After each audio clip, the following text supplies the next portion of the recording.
MDH biryani મસાલા, પારંપરિક બિરયાનીનો અસલી સ્વાદ. असली मसाले साच साच MDH નવરાત્રિની તડામાર તૈયારીઓ વચ્ચે ગરબા આયોજકોની મુશ્કેલીમાં વધારો થયો છે. ખાસ કરીને ફાયર એનઓસી મેળવવા માટે કડક નિયમોને કારણે આયોજકો ચિંતિત છે. રાજકોટ અગ્નિકાંડની ઘટના બાદ હવે મહાનગરપાલિકા તંત્ર તકેદારીના તમામ પગલાં લઈ રહ્યું છે. ફાયર વિભાગમાં લીગલ એડવાઇઝર ઉત્કર્ષ દવે ગરબા આયોજકના જે કડક નિયમ અંગે કહ્યું કે કોઈપણ પ્રકારની ઓળખાણ કે રાજકીય દબાણથી ફાયર એનઓસી નહીં મળે. જો ગરબાના આયોજન સ્થળે 32 જેટલા નિયમોનું પાલન થશે તો જ એનઓસી મળશે.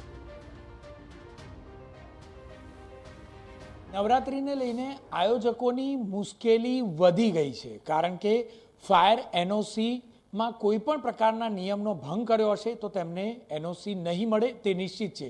કારણ કે રાજકોટ અગ્નિકાંડ અને ડીસામાં જે પ્રકારની ઘટના બની તેને લઈને કોઈ પણ પ્રકારે શરતચૂક ન થાય તે બાબતની કાળજી પૂરી રીતે રાખવામાં આવશે.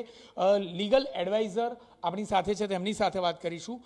કયા નિયમો જે ગયા વર્ષે નહોતા અને આ વખતે આયોજકોની મુશ્કેલી વધારી શકે?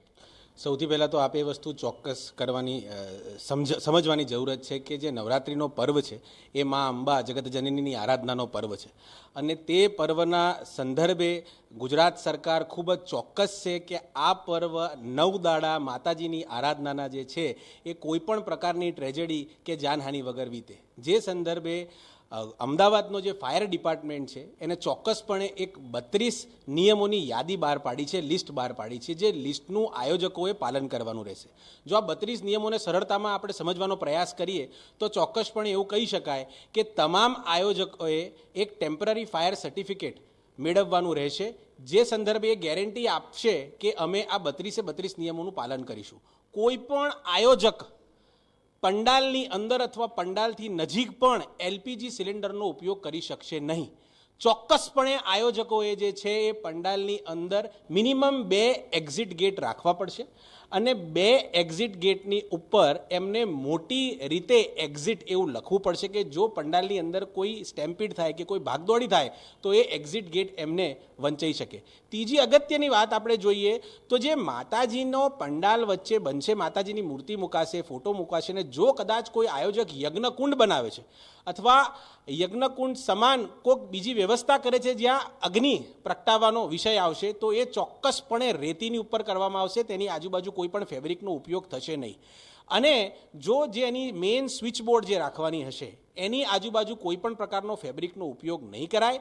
અને ગુજરાત રાજ્યએ ભૂતકાળની અંદર 2 મોટી આગથી લગતી ટ્રેજેડીઝ જોઈ છે અને ગુજરાત સરકાર તે માટે આ વખતે ચોક્કસપણે એક નિયમોનું જે લિસ્ટ બનાવ્યું છે એ લિસ્ટનું જો તમે પાલન નહીં કરો તો તમને એનઓસી નહીં આપવામાં આવે. ઉત્કર્ષભાઈ, જે પ્રકારે આપણે નિયમો કયા, તે નિયમોમાં એલપીજીનો જે નિયમ છે, ખાસ તો એવું કહી શકાય કે નોરતા ગરબા રમતા જે ખેલૈયાઓ છે તે ખાવા માટે બાજુમાં જ જતા હતા. હવે આ વખતે તમામ વાનગીઓ નહીં મળે. ના, એવું ચોક્કસપણે હું ન કહી શકું, એ જે આયોજકો હોય એમને ખબર હોય, પણ જ્યાં સુધી સરકારની જે વાત છે કે આ નિયમની જે વાત છે, ચોક્કસપણે આ એલપીજીનો નિયમ લાવવામાં આવ્યો છે એ ગરબા રમતા ખેલૈયાઓની સુરક્ષા માટે લાવવામાં આવ્યો છે કે ક્યાંક ગરબા રમતા કોઈ એલપીજીની કોઈ દુર્ઘટના ન બને અને તમામ ખેલૈયાઓ માતાજીની આરાધના કરી શકે, 9 દિવસ સુખ અને શાંતિથી ગરબા રમી શકે, તે માટે તેમની વ્યવસ્થા જળવાય એટલે સરકારશ્રી દ્વારા નિયમ લાવવામાં આવ્યો છે. અત્યાર સુધીમાં કેટલી અરજીઓ આવી છે અને કેટલાને મંજૂરી અપાઈ છે? જ્યાં સુધી અરજીની વાત છે ને મંજૂરીની વાત છે, હું તમને કહી શકું કે જે આંકડો છે એ વિભાગ પાસે હશે, પણ જ્યાં સુધી મંજૂરીની વાત છે, મંજૂરી માટે તમામ ડિપાર્ટમેન્ટના લોકો ચોક્કસપણે એ વસ્તુ જોવે છે કે જે નિયમ છે એનું પાલન છે કે નહીં અને નિયમની સાથે સાથે શું આયોજકો દ્વારા એ ખાતરી આપવામાં આવી છે કે તેમના આયોજન કરેલ ગરબાની અંદર જો કોઈ ખેલૈયાઓ રમવા આવશે તેમની સાવચેતીને જવાબદારી તેમની જાનની એમની રહેશે અને તમામ ફાયર વિભાગના નિયમો તથા પોલીસ વિભાગના નિયમોનું એ પાલન કરશે. એસી ડોમમાં હવે એક નવો ટ્રેન્ડ ચાલુ થયો છે, એસી ડોમમાં ગરબા. આ વખતે કેટલા લોકોએ મંજૂરી માંગી છે અને આ જોખમી છે ખરા અન્ય ગરબાની સરખામણીમાં? ચોક્કસપણે જે આંકડો છે એ વિભાગ પાસે હશે, પણ જ્યાં સુધી જોખમીની વાત છે, ફાયર વિભાગને આ વખતે આના માટે ચોક્કસપણે ખૂબ ગંભીરતાપૂર્વક એ નક્કી કર્યું છે કે જ્યાં એસી ડોમ હશે ત્યાં એક ફાયર વ્હીકલ આપવામાં આવશે, જે સંદર્ભે જો કોઈ દુર્ઘટના બને તો ચોક્કસપણે એને કલ્મિનેટ કરીને એલિમિનેટ કરી દેવામાં આવે. રાજકોટ અગ્નિકાંડ જેવી પરિસ્થિતિ આવા એસી ડોમમાં જે આયોજનો કર્યા હોય તેમાં કેટલા ટકા વધવાની શક્યતા રહેતી હોય છે? જ્યાં સુધી એસી ડોમના ગરબાનું આયોજન છે, હજુ એક નવરાત્રિ 22 તારીખથી ચાલુ થાય છે.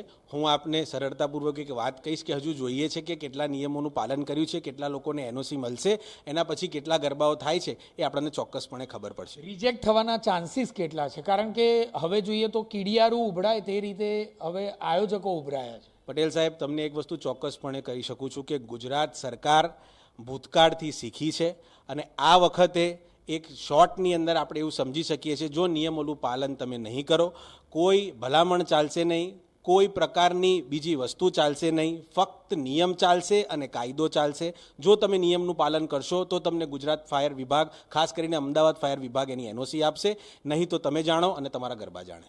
ટૂંકમાં કહીએ તો પાસ ભલે વેચાઈ ગયા હોય, ટિકિટો લેવાઈ ગઈ હોય, પરંતુ ક્યાંક કોઈક જગ્યા પર નિયમનું ઉલ્લંઘન કર્યું તો ફાયર એનઓસી મળશે નહીં અને એટલા માટે જ આવા આયોજકોએ અત્યારથી દોડવાની જરૂરિયાત છે, યોગ્ય રીતે ગરબાનું આયોજન કરવાની જરૂરિયાત છે, કારણ કે તેમની મુશ્કેલીમાં વધારો થઈ ચૂક્યો છે.